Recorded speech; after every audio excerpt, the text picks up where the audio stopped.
देवाय। ओम नमो भगवते वासुदेवाय। ओम नमो भगवते वासुदेवाय। मुखं करोति वाचालं पंगुं लंघयते गिरिं यत्कृपातमहं वन्दे श्रीगुरो दीनतारिणं परमानंद माधवं श्रीचैतन्यमीश्वरम्। हरे कृष्ण कृष्ण कृष्ण हरे हरे, हरे राम राम राम हरे हरे। हरे कृष्ण।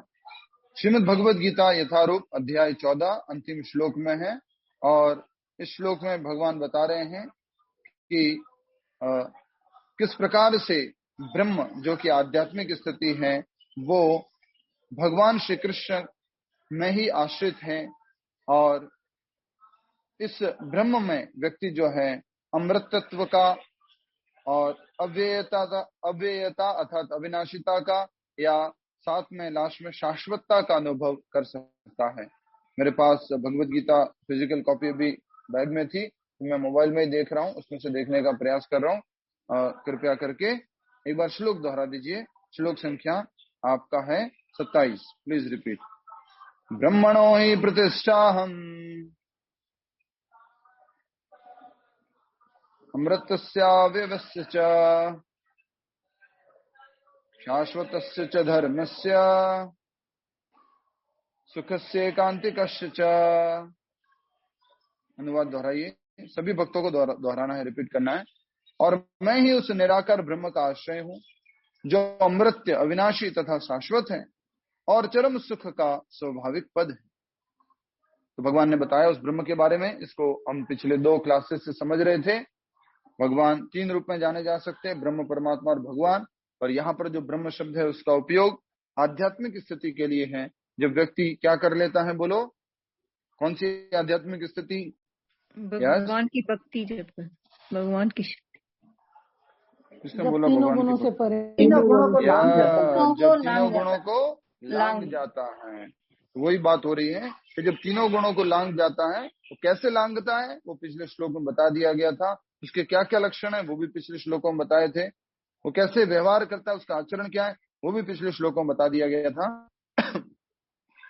ये श्लोक में हम देख पा रहे हैं कि वो ब्रह्म स्थिति भी भगवान से उत्पन्न होती है और भगवान के 3 रूप हैं जिसमें हम भगवान को जान सकते हैं, ब्रह्म, परमात्मा और भगवान। और टोटल काउंट कितना हो चुका है अभी तक?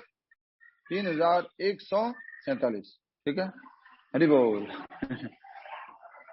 तो हमने समझा ब्रह्म, परमात्मा और भगवान के बारे में। ब्रह्म भगवान का निराकार प्रतिरूप है, परमात्मा सबके हृदय में भगवान विराजमान है और भगवान स्वयं द्विभुज मुरलीधारी श्याम सुंदर भगवान कृष्ण, उन्हीं के धाम पर हम आए हुए हैं, श्री करोली धाम, जहां पर मदन मोहन जी के साक्षात दर्शन हैं।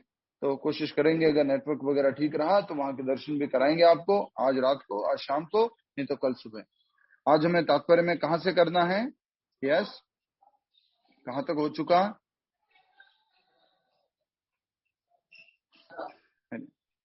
लेकिन वह ब्रह्म साक्षात्कार में पूर्णता प्राप्त नहीं कर पाता। यस, तो हमने देखा था कि ब्रह्म का जो पूर्ण साक्षात्कार है वो क्या है?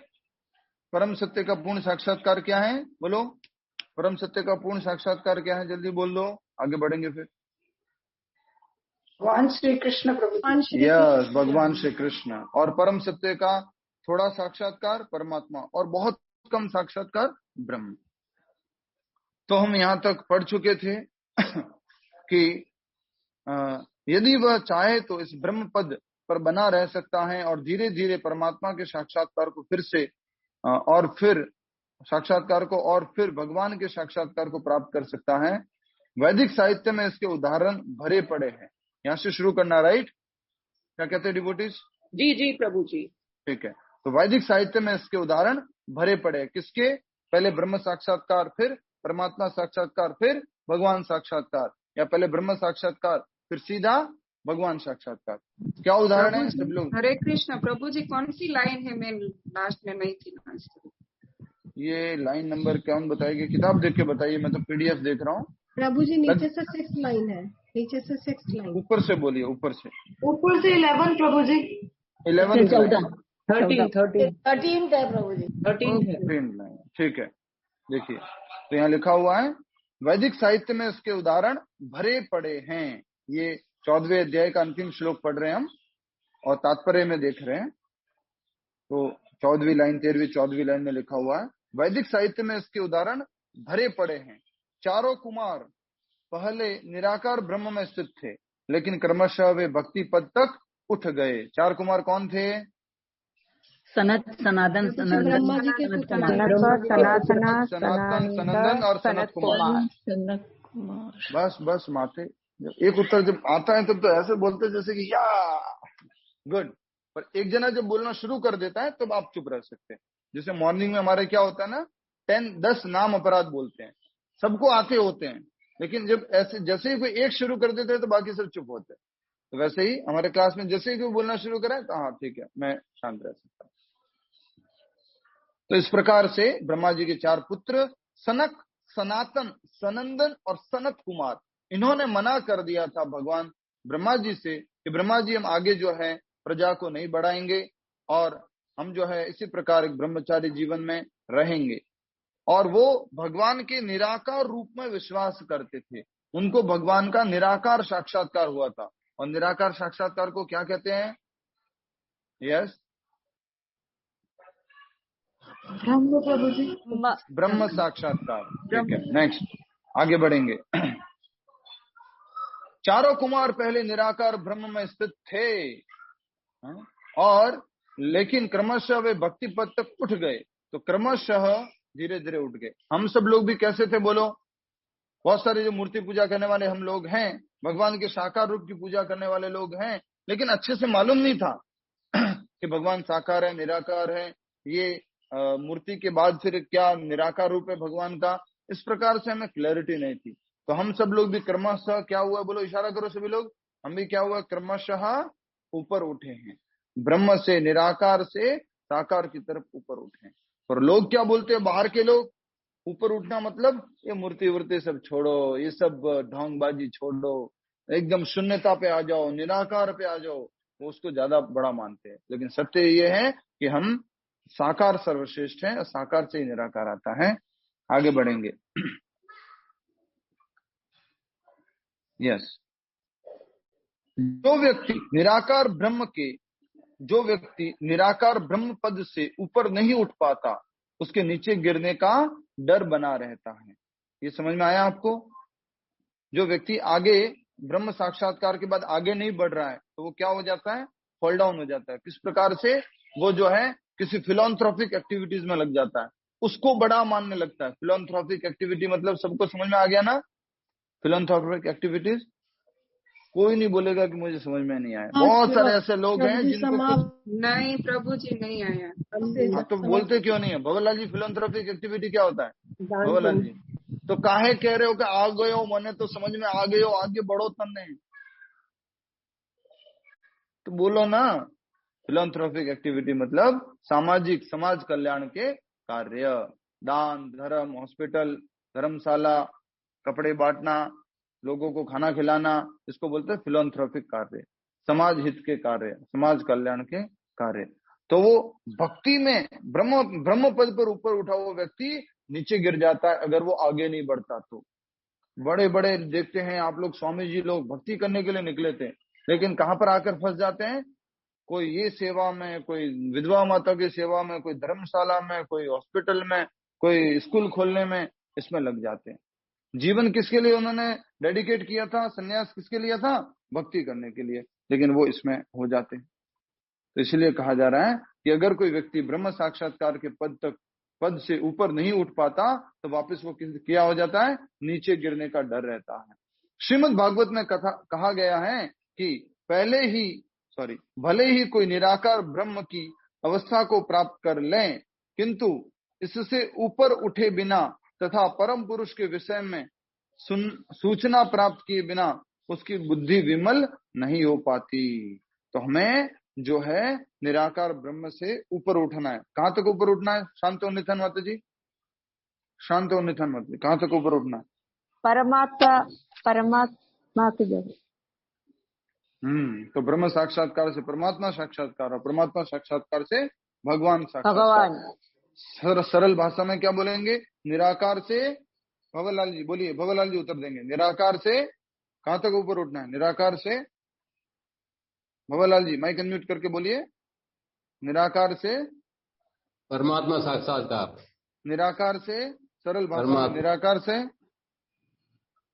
निराकार का उल्टा क्या होता है भवरलाल जी? भवरलाल जी, निराकार का उल्टा? साकार। हाँ जी, हाँ, बहुत बढ़िया, शाबाश, धन्यवाद। तो निराकार से हमें साकार की तरफ आगे उठना है। ठीक है, धन्यवाद। आगे बढ़ेंगे हम।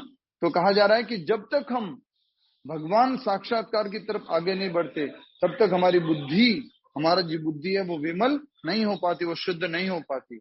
अतएव ब्रह्म पद तक उठ जाने के बाद भी यदि भगवान की भक्ति नहीं की जाती तो नीचे गिरने का भय बना रहता है। थोड़ा बहुत नॉइज आ रहा होगा, टॉलरेट कीजिएगा। आ रही है नॉइज? इधर उधर की आवाज है, बच्चों की आवाज है। नहीं प्रभु जी, लेकिन बराबर है आपकी आवाज। ठीक है, ठीक है, ठीक है। हाँ, तो कहा जा रहा है कि ब्रह्म पद तक उठ जाने के बाद यदि भगवान की भक्ति नहीं की जाती तो नीचे गिरने का भय रहता है। समझ में आ रहा है आपको? इसको इस तरह से समझिए, सरल भाषा में, हम सब लोगों के लिए और सरल भाषा में। भाई हमने क्या कहते हैं, नशा छोड़ दिया, पार्टी करना छोड़ दिया और कुछ गलत कार्य छोड़ दिए, और उसके बाद में हम जो है एक तरह से उदासीन हो गए। लेकिन उदासीन होने के बाद अगर हम एंगेज नहीं हुए, आगे हम नहीं लगे, तो क्या हो जाएगा? वापस गिर जाएंगे। समझ में आ रहा है आपको? अगर हम आगे जुड़े नहीं तो क्या हो जाएंगे? वापस गिर जाएंगे। वापस किस में चले जाएंगे? वही ड्रिंकिंग, मीट ईटिंग, गैम्बलिंग, उन सब में चले जाएंगे। इसलिए एंगेज होना, आगे पॉजिटिव एंगेजमेंट जरूरी है। आप सब लोगों के लिए एक और सरल भाषा में बोलता हूं। मान लीजिए एक पाइप के अंदर पूरा कचरा भरा हुआ है, आपने सारा कचरा निकाल दिया और उसके बाद उस पाइप को ऐसे ही खाली रखा, तो क्या होगा? बोलो। वापस कचरा भर जाएगा। वापस कचरा भर जाएगा। इसलिए क्या करना है? आपको उसके अंदर अच्छी चीज भरनी है, अच्छा जल भरना है। इस प्रकार से हमें भी अपने जीवन में, जब तक हम ये सारी चीजें छोड़ रहे हैं, इधर उधर की सारी चीजें, हमें छोड़ने के बाद क्या करना है? आगे जुड़ना है। छोड़ने के बाद क्या करना है? बोलो। जुड़ना है। छोड़ना है, जुड़ना है। खाली छोड़ने से काम, बोलो बोलो, हाथ इशारा कर लो, इशारा कर लो। हाँ, खाली छोड़ने से काम नहीं बनेगा, हमें आगे जुड़ना होगा। नहीं जुड़ेंगे तो गड़बड़ होगा। मान लीजिए किसी को सिंगिंग की आदत थी, कोई बाहर के मूवी सॉन्ग गाते थे, बंद कर दिया, मैं तो मूवी सॉन्ग नहीं गाता, नहीं, उससे काम नहीं चलेगा। क्या करो? कृष्णा कॉन्शियस सॉन्ग गाना शुरू कर दो। खाने के बहुत शौकीन थे, आपने इधर उधर के खाने वगैरह बंद कर दिए, बस अब तो घर पे रोटी सब्जी थोड़ा सिंपल खाते हैं, और मन तो हमारा बहुत शत्रु है, तो फिर से हमें किधर की तरफ लेके चला जाएगा?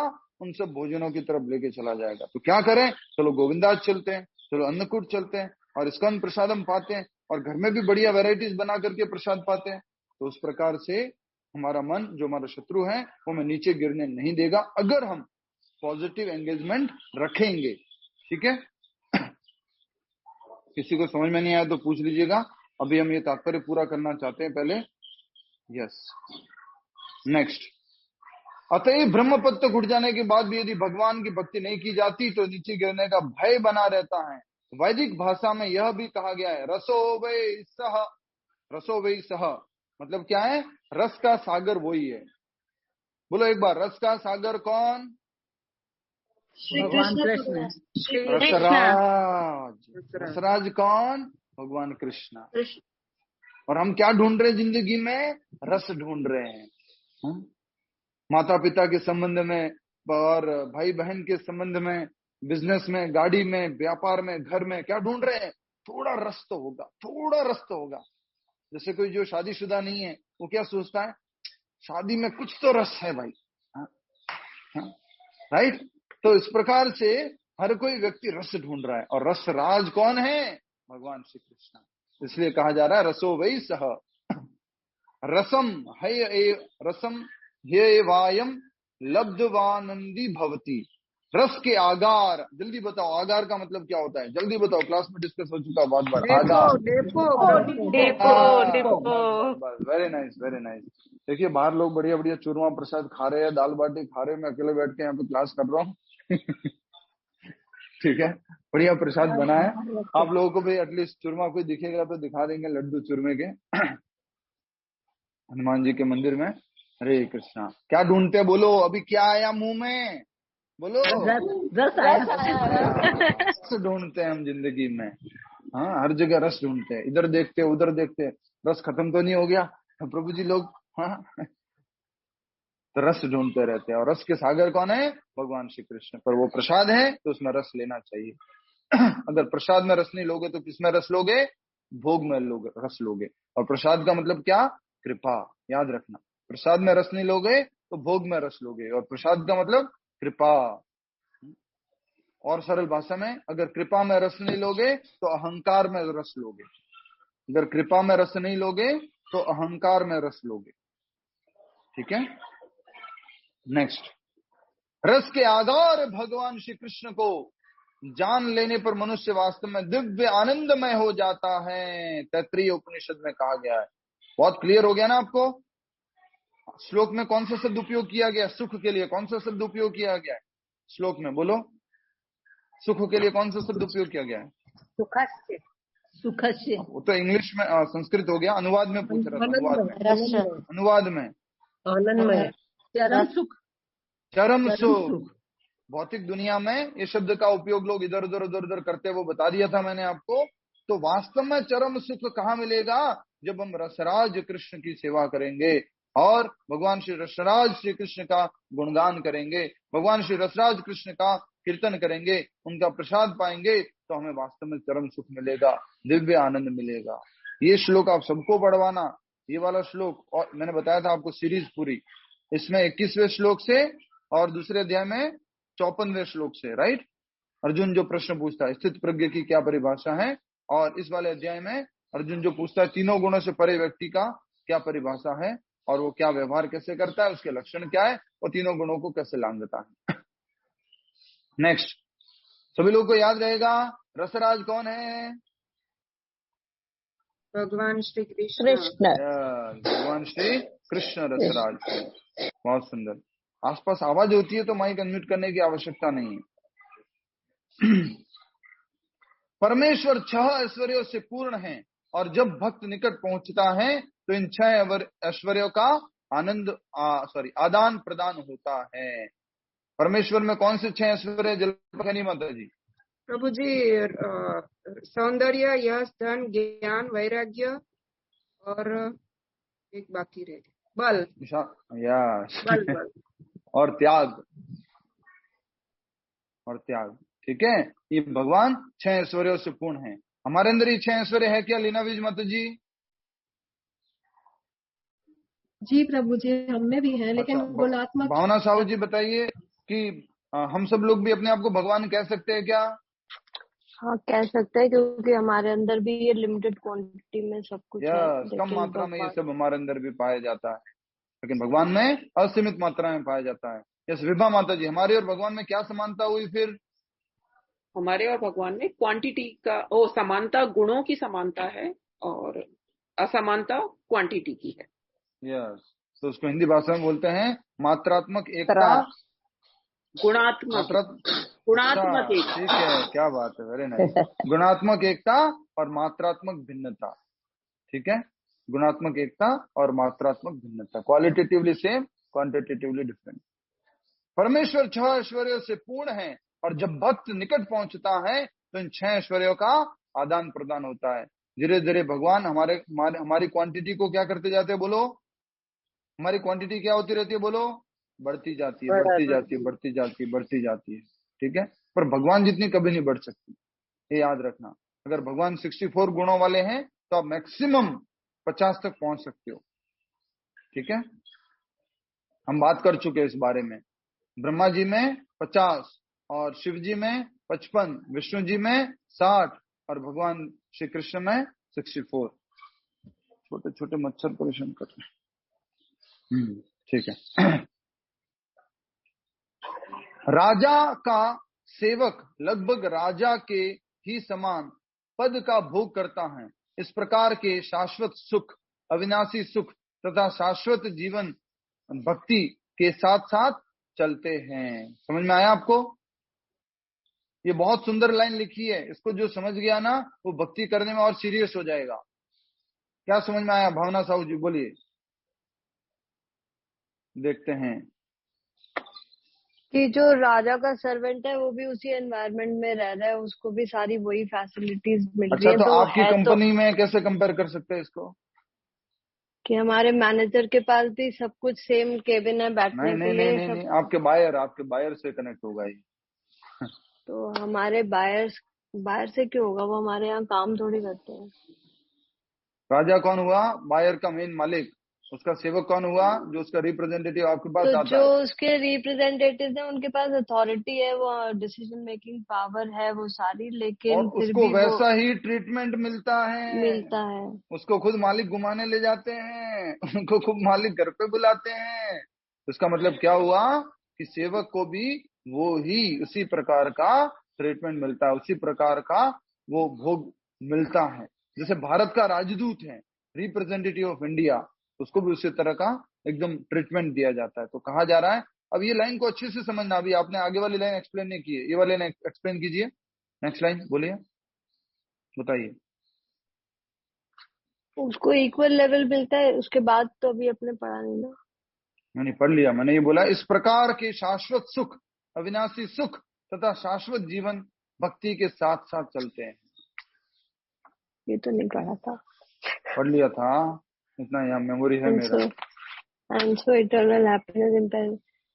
तो जो हमारी जैसे डिवोशनल सर्विस है, जो भी हम भगवान के प्रति भक्ति करते हैं, उसके साथ साथ हमारी जितनी ये वाली हैप्पीनेस है कि शाश्वत वाली और सब, जो वो भी साथ साथ चलती रहती है, जो हमारी खत्म होने टेम्परेरी और परमानेंट हर टाइप की खुशी और वो सब साथ में हरी चलती है। बोल, हरी बोल। कहने का अर्थ ये था कि जब हम भगवान के पास जाएंगे, भगवान की भक्ति करेंगे, तो क्या होगा? वो गुण हमारे अंदर आएंगे, वो 6 ऐश्वर्य बढ़ते जाएंगे।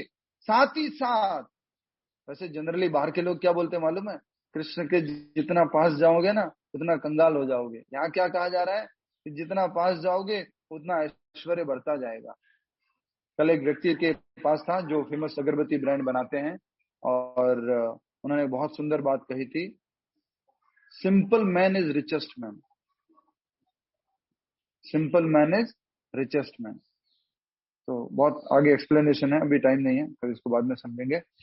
तो हम ये कह रहे थे कि भगवान के पास जाएंगे तो ऐश्वर्य बढ़ते जाएंगे। उसी प्रकार से यहाँ पर कहा जा रहा है, जैसे कि राजा होता है और उसका सेवक होता है, तो क्या होता है? राजा के समान ही पद का भोग करता है। तो वैसे ही हम भले भगवान के धाम नहीं गए, देखिए इधर देखिए, भले ही हम भगवान के धाम नहीं गए, फिर भी यहाँ रहते हुए भी हमें क्या अनुभव होगा? शाश्वत सुख, अविनाशी सुख तथा शाश्वत जीवन भक्ति के साथ साथ चलते हैं। तो भक्ति करते करते क्या क्या अनुभव कर सकते हैं? शाश्वत सुख, अविनाशी सुख और शाश्वत जीवन। समझ में आ रहा है आपको? बाद में मिलेगा कि ये सब? इशारा करके बोलना है यस और नो में। ये सब बाद में मिलेगा क्या? भूल गए? यस और नो? ये सब बाद में मिलेगा? सुमन माता जी ऐसे कर रहे हैं, ऐसे नहीं, ऐसे या ऐसे ऐसे। ये सब अभी भक्ति करते हुए मिलेगा प्रभु, ये सब भक्ति करते हुए मिलेगा। ठीक है? अतएव भक्ति में ब्रह्म साक्षात्कार या शाश्वतता या अमरता सम्मिलित रहते हैं। भक्ति करेंगे तो हमारे को ब्रह्म साक्षात्कार ऑलरेडी हो चुका है। जिसके पास 1000 रुपए उसके पास 100 रुपए है क्या? है? ओके। जिसके पास, उसके पास 10 रुपए भी है क्या? है? प्रभु जी, तो है। जो भगवान का साकार साक्षात्कार कर चुका है उसको परमात्मा साक्षात्कार भी हो जाता है, उसको ब्रह्म निराकार साक्षात्कार भी हो जाता है। इसलिए कहा गया है, अतएव भक्ति में ब्रह्म साक्षात्कार या शाश्वतता या अमरता सम्मिलित रहते हैं। भक्ति में प्रवृत्त व्यक्ति में ये पहले से ही प्राप्त रहते हैं, उसको ऑलरेडी ये सब मिल जाते हैं। आइए अब हम लास्ट तात्पर्य को कर लेते हैं, पूरे भाग को। हरे कृष्णा। प्रभु, जीव यद्यपि स्वभाव से ब्रह्म होता है। ब्रह्म से क्या अर्थ है यहाँ पर विभा माता जी? जीव स्वभाव से ब्रह्म। हरे कृष्णा प्रभु।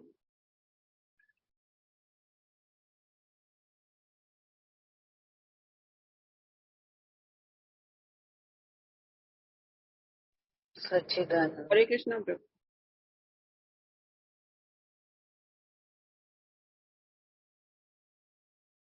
प्लीज बताइए, प्लीज बताइए, प्लीज बताइए। हरे कृष्णा प्रभु मैं अपना चूरमे की चिंता कर रहा था एक्चुअल में ना।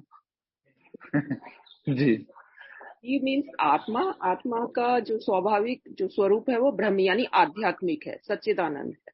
यस, तो ब्रह्म शब्द यहाँ पर बताया जा रहा है, वो क्या है? जीव यद्यपि स्वभाव से ब्रह्म होता है, अर्थात आध्यात्मिक होता है, अर्थात सच्चिदानंद होता है, अर्थात भौतिक नहीं होता है, तीनों गुणों से परे होता है, लेकिन उसको जबरदस्ती उसके कर्मों के कारण इन तीनों गुणों के अंदर डाल दिया जाता है, शरीर के अंदर डाल दिया जाता है। लेकिन उसमें भौतिक जगत पर प्रभुत्व जताने की इच्छा रहती है, जिसके कारण वह नीचे गिरता है। हम मालिक बनना चाहते थे, इसलिए क्या हो गए?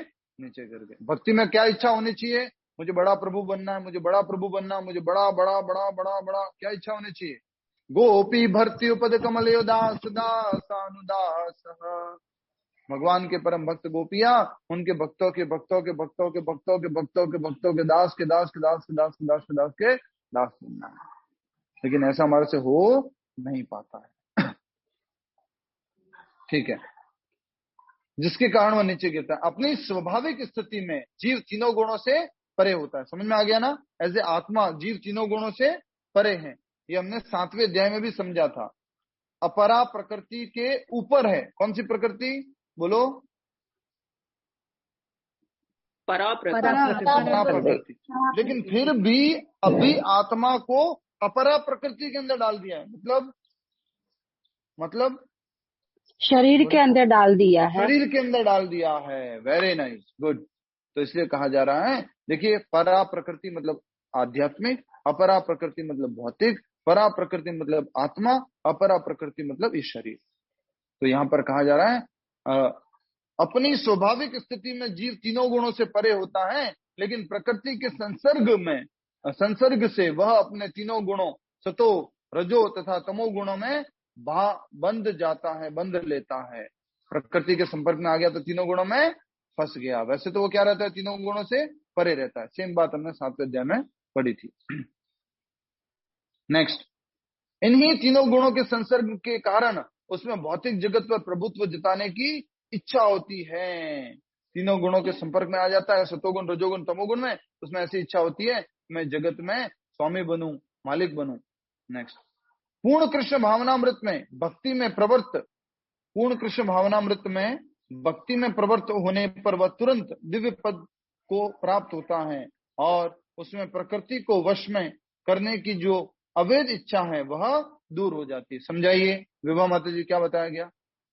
जल्दी बोलो। हरे कृष्णा। जब वो कृष्ण भावनामृत में आ जाता है तो उसमें ये जो भक्ति में आने में मीन्स ये प्रवृत्ति कम हो जाती है, धीरे धीरे कम होते होते खत्म हो जाती है। कौन सी प्रवृत्ति? प्रकृति पे प्रभुत्व जताने की। या प्रकृति पर प्रभुत्व जताने की जो प्रवृत्ति है, उसकी इच्छा है, वो क्या हो जाती है? कम हो जाती है। इसलिए कहा जा रहा है कि भक्ति में प्रवृत्त होने पर वह तुरंत दिव्य पद को प्राप्त होता है, तीनों गुणों से परे हो जाता है। और फिर कहा जा रहा है उसमें प्रकृति को वश में करने की अवैध इच्छा। कैसी इच्छा है ये? वेद या अवैध? अवैध क्यों बोला? जल्दी बोलो लीना विज माता जी, अवैध इच्छा क्यों बोला इसको?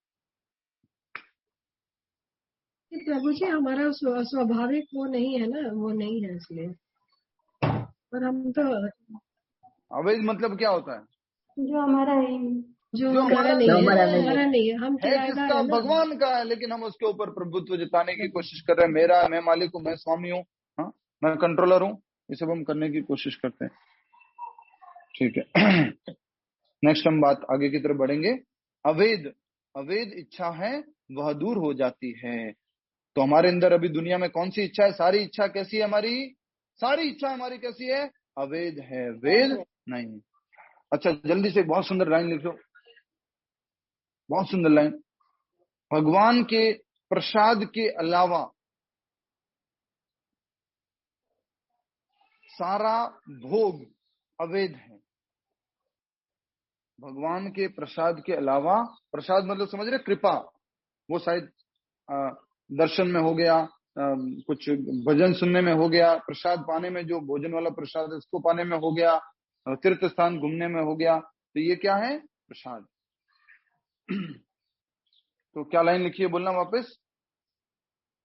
भगवान के प्रसाद के अलावा सारा भोग अवैध है। यस, भगवान के प्रसाद के अलावा सारा भोग अवैध है। भगवान का प्रसाद भोग ही वेद है। भगवान का प्रसाद भोग ही वेद है।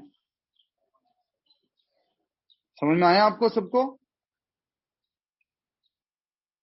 भगवान का प्रसाद भोग ही वैध है। ठीक है, जल्दी से पूरा कर लेते हैं, टाइम भी हो गया है। अच्छे से समझ लो, बहुत इंपॉर्टेंट बातें हो रही है। समझ में आ गया? यस और नो? फास्ट। सब डिवोटीज भाग जाएंगे तो मैं प्रसाद भी नहीं ले पाऊंगा ना। जल्दी सुनो, अच्छे से सुनो, अटेंशन देकर के। यस, हाँ। पूर्ण कृष्ण भावनामृत में भक्ति में प्रवृत्त होने पर वह तुरंत दिव्य पद को प्राप्त होता है और उसमें प्रकृति को वश में करने की अवैध इच्छा है वह दूर हो जाती है। अतएव भक्तों की संगति करके भक्ति को 9 विधियों श्रवण कीर्तन स्मरण आदि का अभ्यास करना चाहिए। भक्त को 9 विधियों का अभ्यास करना चाहिए। क्या करके? भक्तों की संगति करके। अच्छा, तो तीनों गुणों से पार कैसे होते हैं? अव्यभिचारिणी भक्ति से। और वो अव्यभिचारिणी भक्ति कैसे मिलेगी? जब हम भक्तों की संगति करेंगे। और भक्तों की संगति करेंगे तो क्या करेंगे? 9 प्रकार की भक्ति करेंगे। श्रवण कीर्तन स्मरण अर्चन वंदन पाद सेवन दासन साक्ष्यम आत्मनिवेदनम, 9 प्रकार की भक्ति करेंगे। सबको आना चाहिए नवदा भक्ति। पहले बोल रहा हूँ, जिसने भी गलत उत्तर दिया ना, किसी से अचानक पूछा नवदा भक्ति क्या है, तो खैर नहीं उसकी फिर आगे। चूरमा सेक्रीफाइस करके क्लास ले रहा हूं, उसके बाद भी नहीं आया ना, तो देख लेना फिर।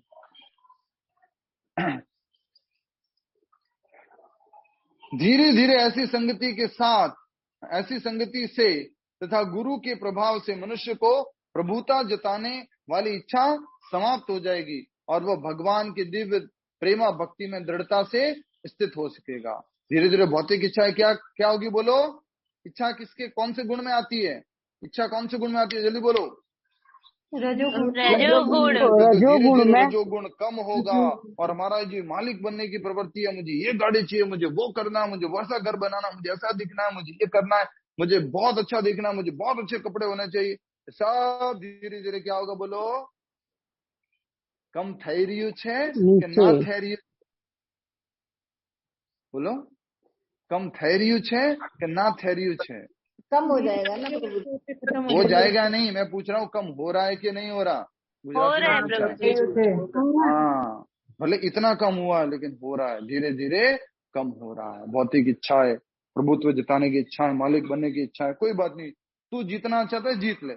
मुझे तो इस क्या बोलते कन्वर्सेशन में, इस बहस में मुझे जीतने की कोई जरूरत नहीं। मैं गलत हो गया कोई बात, मैं हार गया कोई बात। धीरे धीरे क्या हो जाता है? वो बहुत ही विनम्र हो जाता है। तो इसलिए कहा गया है कि मनुष्य को प्रभुता जताने वाली इच्छा समाप्त हो जाएगी और वह भगवान की दिव्य प्रेमा भक्ति में दृढ़ता पूर्वक स्थित हो सकेगा। इस विधि की संस्तुति इस अध्याय के 22वें श्लोक से लेकर इस अंतिम श्लोक तक की गई है। इस विधि की संस्तुति, अभ्यास की संस्तुति, लक्षण और क्या बताए गए हैं? उसका व्यवहार समभाव रहता है, समान व्यवहार करता है, इसके बारे में। नेक्स्ट आगे बढ़ते हैं। भगवान की भक्ति अति सरल है। मनुष्य को चाहिए कि भगवान की सेवा में लगे। क्या क्या करना है देख लो। भगवान की भक्ति कैसे सरल है? भक्ति मतलब क्या क्या है देख लो। भगवान की भक्ति बहुत सरल है। क्या क्या? मनुष्य को चाहिए कि भगवान की सेवा में लगे, श्री विग्रह को अर्पित भोजन का उच्चिष्ट खाए। उच्चिष्ट मतलब झूठा, श्री विग्रह मतलब मूर्ति, भगवान के विग्रह, उनको भोग लगा हुआ प्रसाद पाए। नेक्स्ट, भगवान के चरण कमलों पर चढ़ाए गए पुष्पों को, सुगंधित पुष्पों को क्या करें? सूंघे। अच्छा ठीक है, भगवान को अर्पित किए हुए पुष्पों को सूंघे। भगवान के लीला स्थलों का दर्शन करें। जय हो श्री राधा मदन मोहन की जय। हम तो देखो दर्शन करने आए हुए हैं, भगवान के दिव्य स्थानों का दर्शन करें, गीता में लिखा हुआ है। प्रसाद पाए, अभी प्रसाद पा रहे हैं। भगवान के विभिन्न कार्यकलापों और उनके भक्तों के साथ प्रेम विनिमय के बारे में पढ़े। सदा हरे कृष्ण कृष्ण कृष्ण हरे हरे, हरे राम राम राम हरे हरे, इस महामंत्र के दिव्य ध्वनि का कीर्तन करें। क्लास को भी दिखाया था ना अभी कीर्तन, कितना बढ़िया कीर्तन हुआ था शुरुआत में। हरे कृष्णा कृष्ण कृष्ण हरे हरे, ओ हरे राम राम राम हरे हरे। मैंने प्रभु जी लोगों को बोला अच्छे से देखना क्लास में, वो कीर्तन को अच्छे से भाग लेना, लोग देख रहे हैं। प्रभु जी फिर भी अपने आनंद में रहते हैं सब लोग। भगवान की लीला स्थलों का दर्शन करें, भगवान के विभिन्न कार्यकलापों तथा उनके भक्तों के साथ प्रेम विनिमय के बारे में पढ़ें। सदा हरे कृष्ण कृष्ण कृष्ण हरे हरे, हरे राम राम राम हरे हरे, इस महामंत्र की दिव्य ध्वनि का कीर्तन करें और भगवान तथा उनके भक्तों के आविर्भाव तथा तिरोधानों को मनाने वाले दिनों का उपवास करें। आविर्भाव मतलब जन्म तिथि, तिरोभाव मतलब भौतिक जगत को छोड़ने की तिथि, उसमें उपवास करना भगवान तथा भगवान के भक्तों में। ठीक है, नेक्स्ट, जैसे रामनवमी पर हमने उपवास किया था। ऐसा करने से मनुष्य समस्त भौतिक गतिविधियों से विरक्त हो जाएगा। क्या करने से? नवदा भक्ति करने से। भोग लगाना, दर्शन करना, कीर्तन करना, प्रसाद पाना, भक्तों की संगति करना, उपवास करना, इन सबसे क्या हो जाएगा? फिर भौतिक गतिविधियों से बोलो बोलो बोलो बोलो क्या हो जाएगा? विरक्त हो जाएगा, विरक्त हो जाएगा। इस प्रकार जो व्यक्ति अपने को ब्रह्म ज्योति या ब्रह्म बोध के विभिन्न प्रकारों में स्थित कर सकता है, वो गुणात्मक रूप से भगवान के तुल्य है। ब्रह्म बोध अर्थात आध्यात्मिक बोध, निराकार ब्रह्म नहीं, ब्रह्म बोध अर्थात आध्यात्मिक बोध के विभिन्न प्रकारों से स्थित कर सकता है, वो गुणात्मक रूप से भगवान के तुल्य है। भगवान आनंद में है, भगवान रसोवई है, भगवान रसराज है, तो हम भी क्या बन सकते हैं? धीरे धीरे बोलो, छोटे से रसराज। थोड़ा इशारा करके टेढ़े होके बोलो एक बार, छोटे से रसराज। हरे कृष्णा। देखो दक्षिणा भी आ गई है, सब लोग देख लो एक बार हाथों हाथ। देखो प्रसाद पाया नहीं, उससे पहले दक्षिणा आ गई। प्रसाद तो पाया नहीं अभी तक, एडवांस में। क्या बात है, हरि बोल, थैंक यू। हरे कृष्णा प्रभु जी। अच्छा, श्रीनिधि प्रभु के पिताजी है, हरि बोल। मैं पहले एक बार रुक जाइए। इस प्रकार भगवत गीता के 14वें अध्याय प्रकृति के 3 गुण का भक्ति विधान तात्पर्य पूर्ण हुआ। ये देखिए भक्तों के प्रभु जी है, भक्तों के पिताजी है, सब दर्शन कर लो। इन्होंने ऐसे